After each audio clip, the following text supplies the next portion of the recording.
তোমরা যারা অবিবাহিত আছো, নিজেদেরকে ব্যর্থ প্রমাণ করিও না।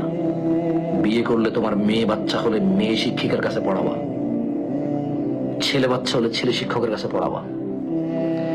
এমন যেখানে মেয়েদেরকে মেয়েরা পড়ায়, যেখানে ছেলেদেরকে ছেলেরা পড়ায়, সেখানে পড়াবা। যে বালিকা মাদ্রাসায় শিক্ষক পুরুষ, ওটাকে বালিকা মাদ্রাসা বলবা না। কারণ শিক্ষা জাতির মেরুদণ্ড হলে শিক্ষক ওই মেরুদণ্ডর কারিগর। মেয়েদেরকে যুবতী মেয়েকে যুবক শিক্ষক পড়াবে পুরুষ, সামনাসামনি দাঁড়িয়ে দুষ্টামি করবে, তামাশা হাসি করবে। এরপর আবার ছাত্রী শিক্ষককে ছাড়া বাঁচবে না, চিঠি লিখবে শিক্ষককে। শিক্ষক বসে বসে বুঝাবে, না তুমি বুঝতেছো না, তোমার একটা লাইফ আছে, শোনো এটা ঠিক না, আমি তোমার শিক্ষক। হ্যাঁ, আর পড়াবা না, নেভার। তো তাহলে পড়াবো কোথায়?